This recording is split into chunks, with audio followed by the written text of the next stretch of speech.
Passing your driving test needn't be a nerve-wracking experience. That is, if you've had careful and expert advice and good and accurate practice in varied driving conditions. But however many driving lessons you've had, the test remains something separate. This recording is designed to help you with the test itself, to make you less nervous, to ensure that all possible contingencies are taken care of. If you follow this record carefully, then your test will be far less worrying than you expected. Now, what will actually happen on the day? It will start with an eyesight test. After you've checked in with your examiner, he will take you to your car, and on the way he will ask you to read a vehicle number plate from a distance of 25 yards. That is just about 25 average strides. Or, if the number plate has 7 letters and figures, from a distance of 67 feet. Try estimating these distances yourself as soon as you can, because unless you can satisfy the examiner on this point, you won't get as far as the car, and the test will in effect be over. If you wear glasses either permanently or for reading only, wear them. And most important, if you need them to read the number plate, keep them on for the driving test.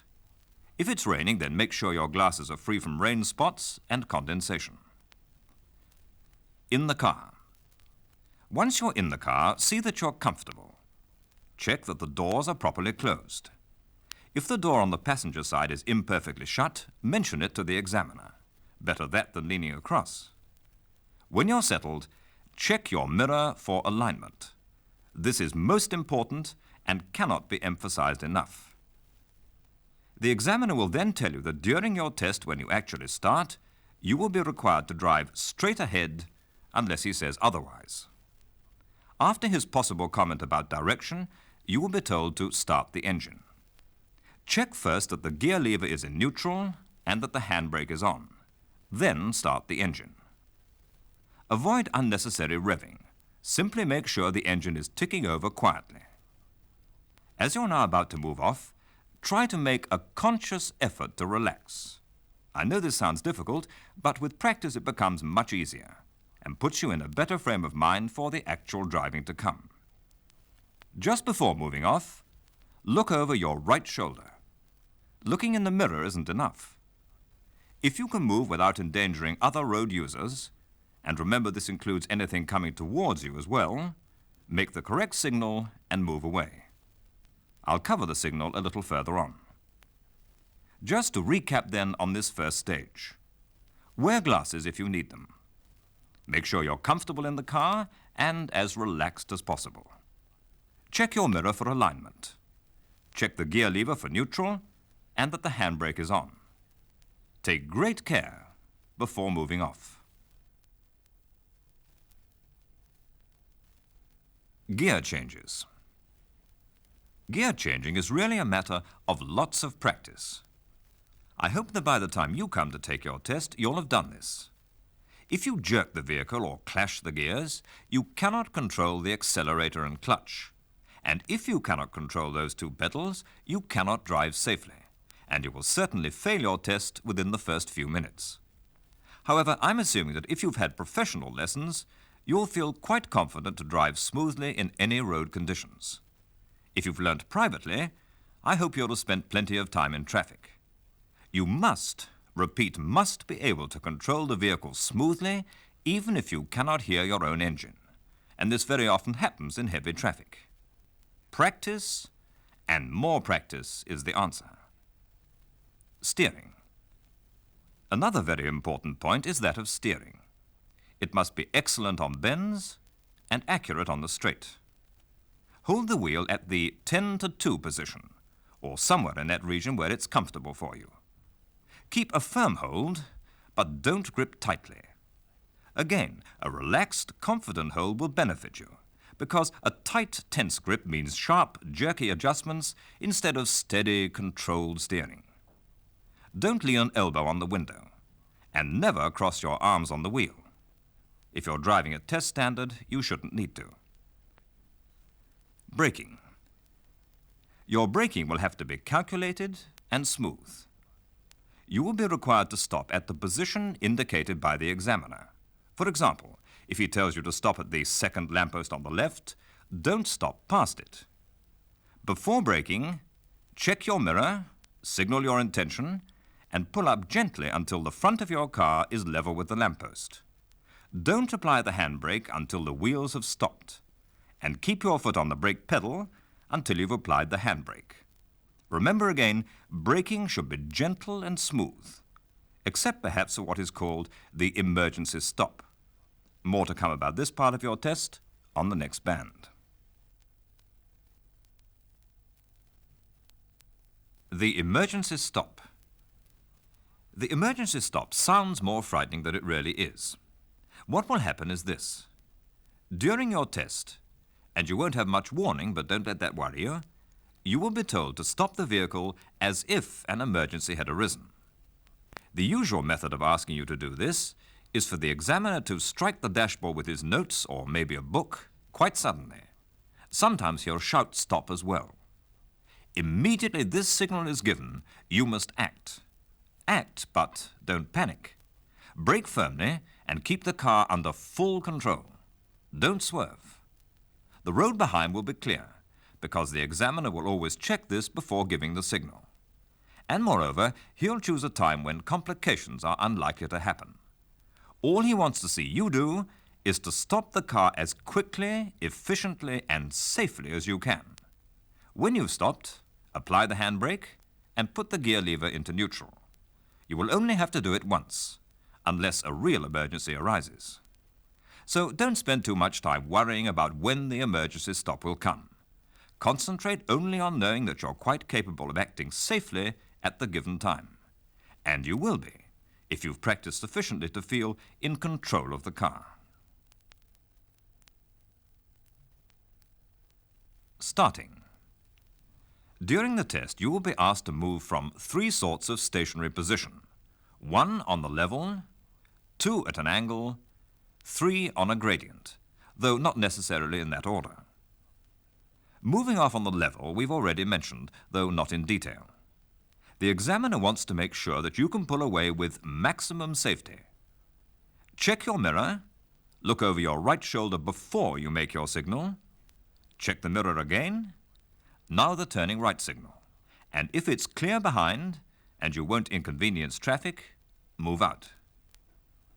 The angle start is moving out from a junction or from behind a parked vehicle or other obstruction.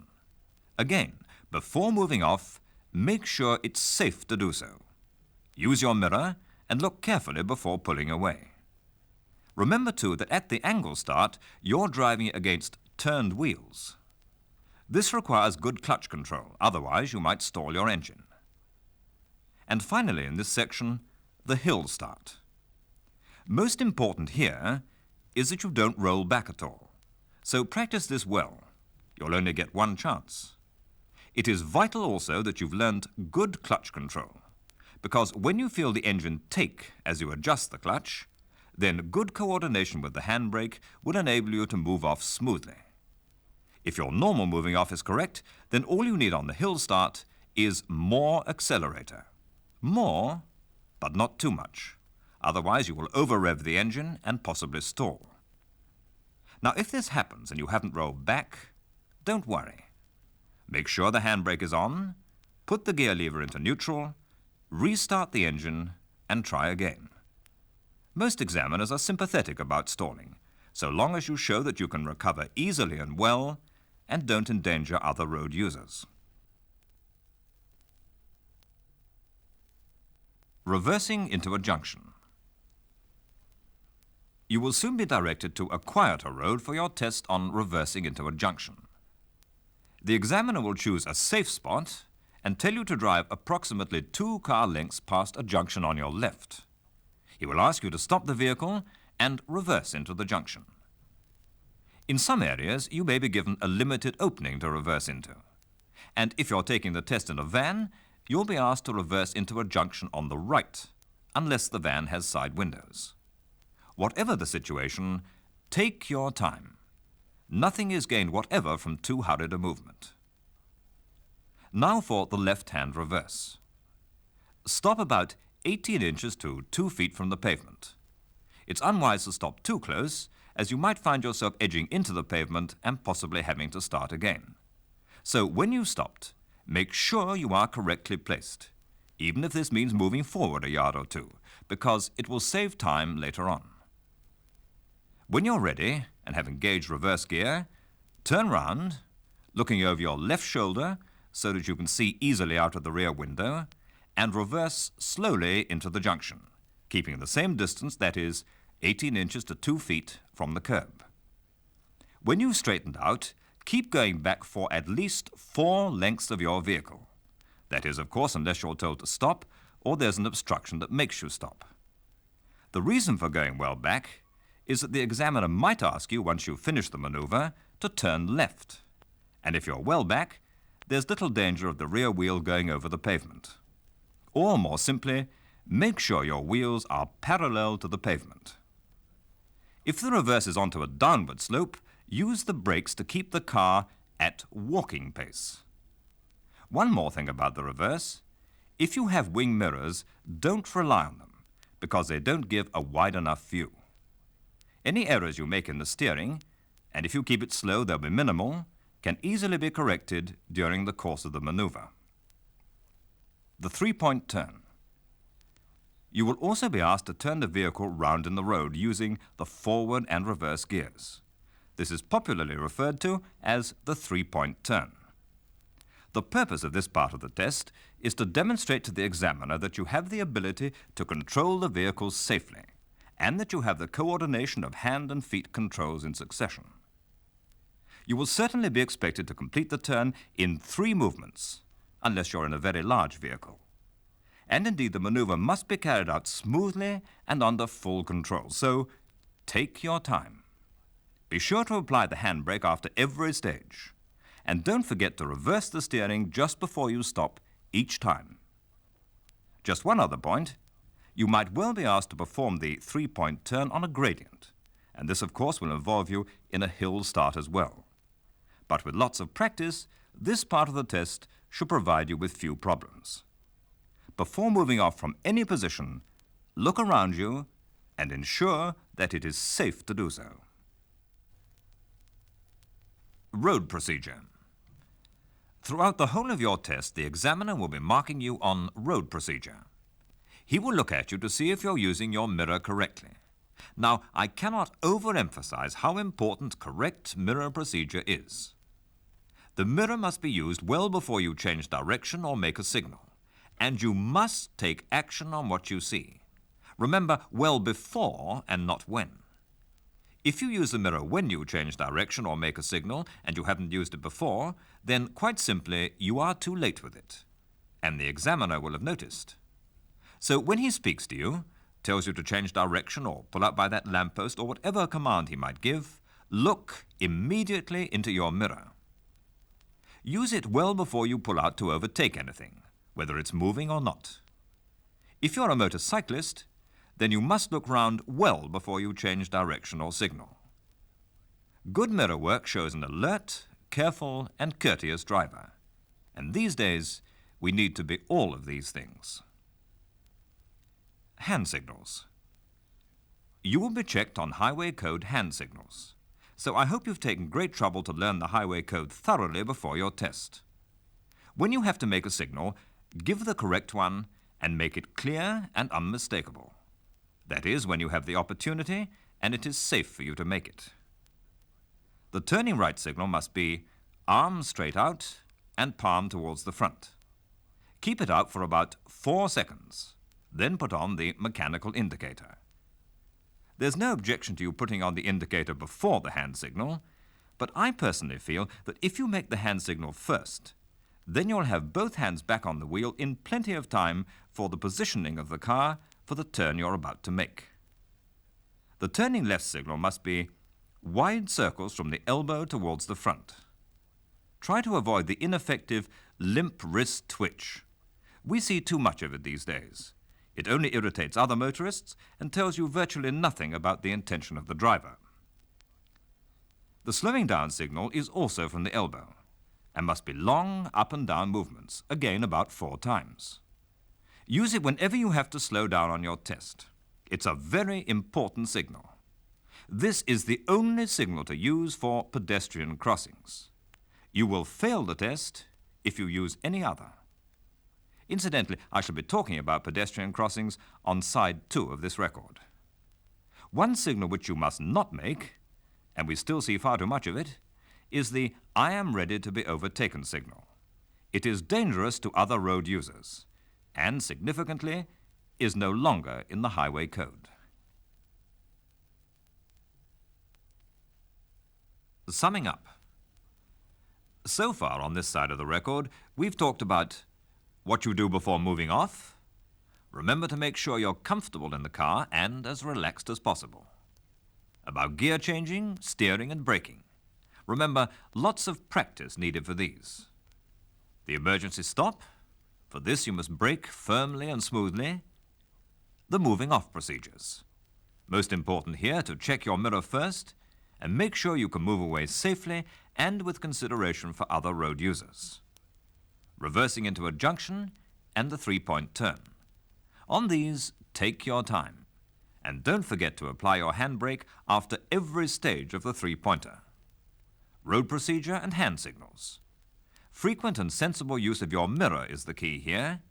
And do make your hand signals definite ones, so that people behind you know exactly what you're about to do, in plenty of time.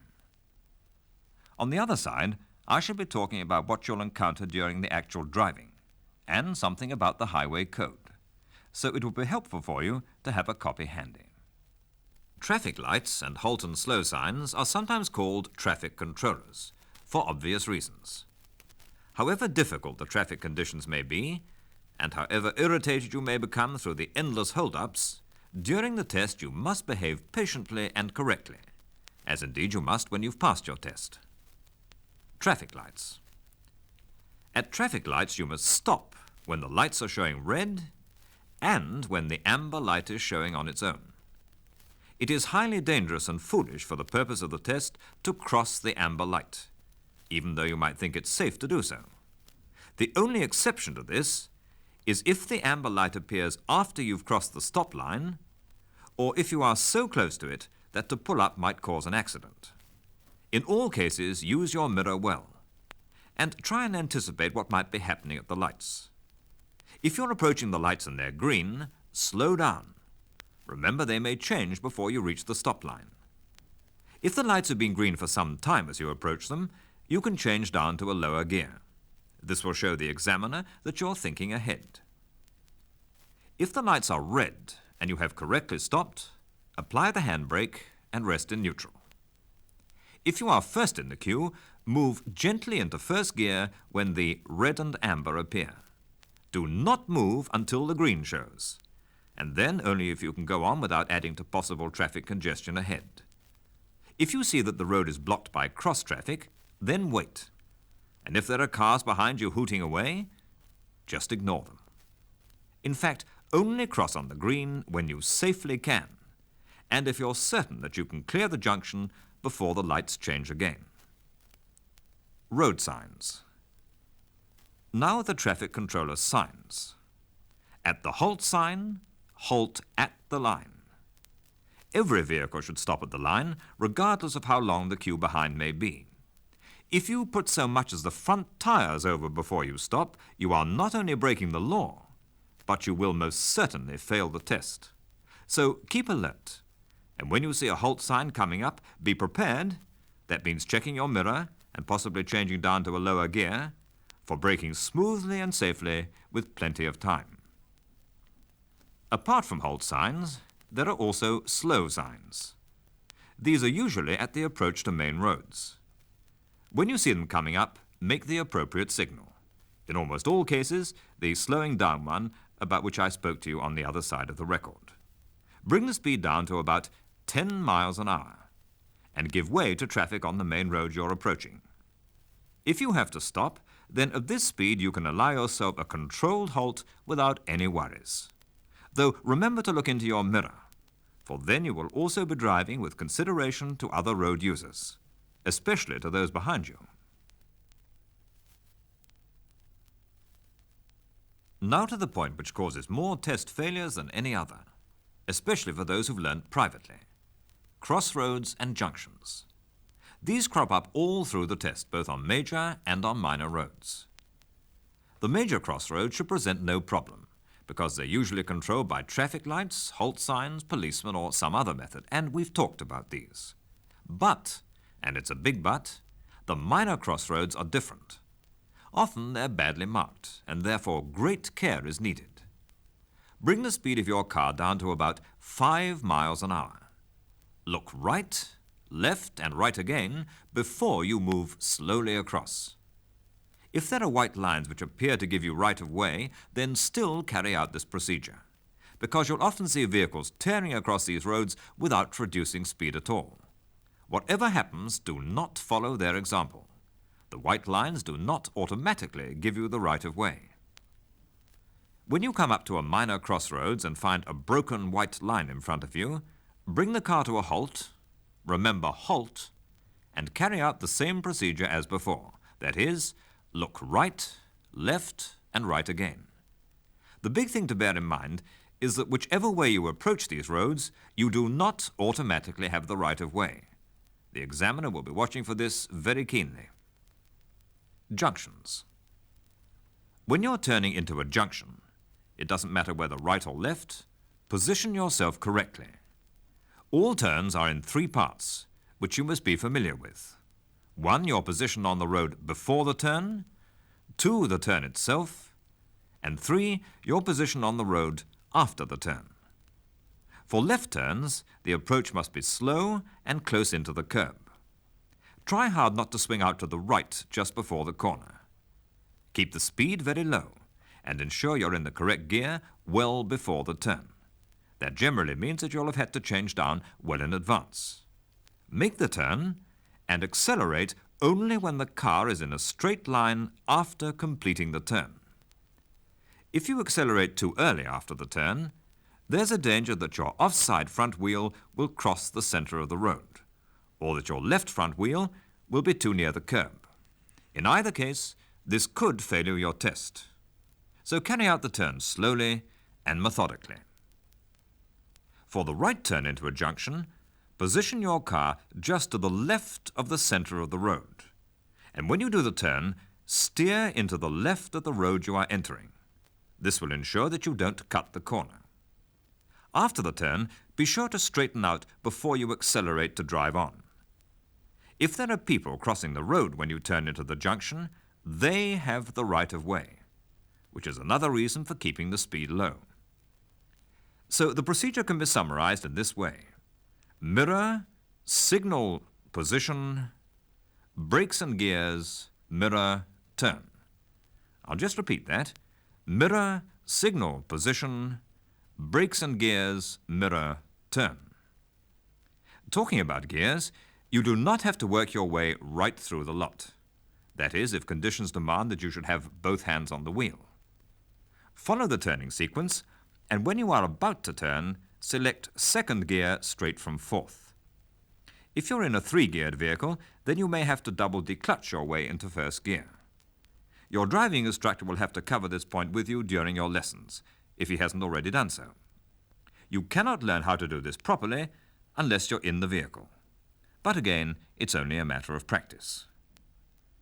One tip I can give you, one which might help you to decide whether a road is major or minor, is to look at the street lights.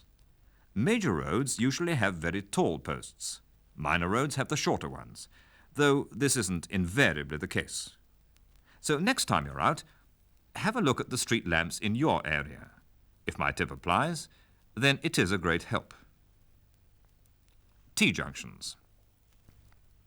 You will be required to drive out of a T-junction.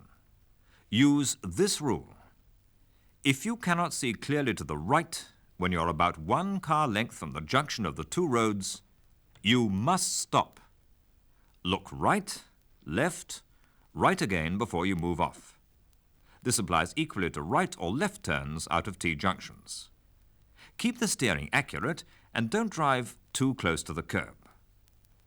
When turning right, apply the rule that when your front wheels are over the center of the road into which you're turning, start to turn. Once you've completed the turn, Straighten out before veering to the wrong side of the road you've turned into. Indicators. Now, one very important point about indicators. If you stopped at the end of the road waiting for a vehicle coming from your right, and he is indicating his intention of turning left into your road, wait until he's begun to turn, because he may have left his indicator on by mistake. Many accidents happen because people implicitly believe in indicators, so it's far better to make sure. This means, of course, that you should always check that your indicator is turned off after you've used it. It tells you to do that in the highway code, and you are proving that you can drive as the code recommends. So remember the sequence: mirror, signal, position, brakes and gears, mirror, turn, and practice it repeatedly in your lessons. Pedestrian crossings. Another very important part of your test is your driving at the approach to pedestrian crossings. There are certain to be a couple or more of these on your test route, so it's well to be aware of the correct driving procedure. When approaching the crossings, note whether there's an island in the center or not. If there's not, then you must stop for the pedestrians waiting to cross, whether they're on your side of the road or on the other side. If there is an island in the center, it means in effect that there are two separate crossings, one for each side of the road. You must stop for people waiting at the curb on your left and for people on the island facing your half of the road. You do not have to stop for people waiting on the pavement on the other side. That's a general note. The driving procedure remains the same for both types of crossing.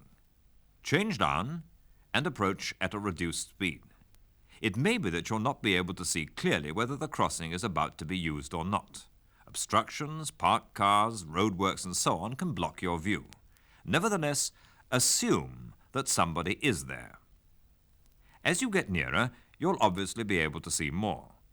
And if there's nobody waiting to cross, you can drive on comfortably, feeling that you've acted confidently and with maximum safety.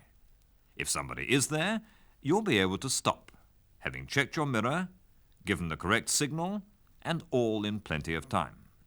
The secret is anticipation. The examiner will be watching for this. When you have to stop, and if you follow my advice you'll be prepared to, go up to about 3 or 4 feet from the black and white lines. Don't stop at the metal studs you'll see before you reach the actual crossing. In the 30-mile-an-hour speed limit, these studs are 15 yards away from the crossing and 25 yards away on roads which allow for higher speeds. They are there to show that cars must not park between them and the crossing. In fact, so that approaching vehicles might have a clear view, making the crossing safer for pedestrians and drivers alike. So never park within this area. When you stop for pedestrians, don't wave them across. This is a highly dangerous signal. Simply stop your car and wait. On busy roads, you may find crossings that are controlled by the police. If this is the case, change down and approach as you would for any other crossing. Stop if you're signaled to by the controlling officer. Incidentally, police signals are given clearly in the highway code, and it's essential to be completely familiar with them. Take stock of the situation as you get nearer. If you're not waved on by the controlling officer, stop normally. He may be waiting to cross with the others. If he's not waiting to cross and is controlling the crossing, you will have shown courtesy and consideration. So as with all driving, take the safest course when in doubt. As the law stands, no matter how careless the pedestrian may be, you will be held responsible for any accident to him while on the crossing. Road procedure. I've now dealt with most of the particular situations which will arise during your test. But of course, you'll be expected to drive to test standard under all conditions. When driving along normally, keep well to the left. Otherwise, apart from the danger from oncoming traffic, you will probably give the driver behind you the impression that you might be about to turn right. Of course, there may not be any traffic behind you, but you must always assume that there is. Take all the precautions before you overtake anything, whether it's moving or not. Don't go too close. The general rule is to keep enough space between you and a parked vehicle to allow a car door to open. Incidentally, this might easily be one of the questions asked you at the end of the test. When driving past a line of parked cars, keep a sharp eye open for pedestrians, especially children, dodging out between them. If conditions demand that you must go close, reduce speed and be aware of the possibility of one of the parked vehicles moving out. Above all, do not overtake at any of the places mentioned in the highway code. If in doubt, hold back. If you should come up against a spot where the road narrows due to a parked vehicle or roadworks, you may have to meet oncoming traffic. As a general rule, if the obstruction is on your side of the road, give way. If the oncoming traffic is moving pretty fast, prepare to give way even if the obstruction is on its side of the road. Always put your vehicle in the maximum safety position. When you are asked to pull up and park at the side of the road, be sure to give the correct signal, that is, the slowing down signal. Do not use your left indicator. Take a lot of trouble over parking because you're being checked on how you would leave the vehicle if you were about to get out of it. If you're not satisfied with the position, then adjust it before you finish the maneuver. And be sure the back of the car is in line with the front. Parking needs practice, so try to get plenty of it before you take your test. Now, something about speed. When traffic and road conditions allow, drive at 30 miles an hour. If there's a stretch of road on your test route which allows a greater speed, and make sure this is so before increasing it, take the car up to 40. Watch the signs for this. Although the speed limit may be 30 on most of the roads on your test route, obviously you must regulate your speed to suit conditions. Often, in heavy traffic, for example, your speed should be much lower. So you can fail your test for going too fast, even if you don't touch 30 during the run. Don't drive too close to the vehicle ahead. As a general rule, at 20 miles an hour, keep 2 car lengths away. At 30, 3 car lengths. In fact, a car length for every 10 miles an hour. But if the road is wet, double this distance. And if, as often happens, the space gets filled in by an overtaking car nipping in, take care and drop back until you're at the correct distance again. If you're driving in a line of traffic, act promptly on signals given by other road users. If you see the brake lights of the car in front of you come on, be prepared to stop also. If he gives the slowing down signal, you must be prepared to slow down. If he indicates he's turning right, prepare to overtake on the left, but only do so if it's perfectly safe and you have ample space. If he indicates a left turn, decelerate and assume that something might stop him. If he carries out the turn, you will have lost nothing, and you'll have shown the examiner that you're anticipating. In fact, show alertness throughout the test. And when you're asked to turn left, don't turn right. Sounds silly, but it's very often done. The Highway Code. When you've completed the actual driving part of your test, you'll return to your starting place and the Highway Code. You'll be asked questions on the code on anything between the 2 covers, including the braking distances on the back, so make sure you've read and understood it thoroughly. I'll give you a few examples and a couple of suggested answers. For the rest, find the relevant pages in the book and work out your own answers carefully. Question: describe a halt sign. Your answer might be something like this. The halt sign has the word halt in large letters. It's topped by a red circle round a red triangle. Question: when is it permissible to overtake on the left? Answer: 1. When the driver in front has signaled his intention to turn right, you can overtake then on the left. That is, if you don't inconvenience other traffic. 2. When you're filtering to the left at a junction. 3. In slow-moving heavy traffic, when vehicles in the lane on your right are moving more slowly than you are. Here are some other typical questions. How do you know when you've reached the end of a speed limit? You must give the colors. If you have a double white line down the center of the road and the continuous one is nearest to you, what does it mean? Which way do you look before coming out of a junction? What action would you take if you saw amber on its own at traffic lights? Where must you not park? Where must you not reverse? When must you not sound the hooter? Which signal would you give to show a police constable that you wish to go straight ahead? Driving at night, when would you drive with dipped headlights? What must you be sure of before you drive away any vehicle? You will have seen that there's a section in the Highway Code concerned with motorways. Now, although as a learner driver you're not allowed on a motorway, you will be required to know what to do on one. So don't neglect to read that section. The examiner might easily ask you questions on it. The verbal test will present you with no worry, provided you've studied the code carefully. The examiner will always be fair, so you needn't worry about trick questions. The purpose of this part of the test is to make sure that you know the code, which after all is essential for good, safe driving. There you are then. If you've had lots of driving practice and good instruction, if you're alert and careful, and you've followed this record and the Highway Code thoroughly, you should pass your driving test. Finally, in mentioning the things that will help you pass your test, we've covered all the important points to watch out for. Now, I think it would be wise to tell you some of the points that could fail you.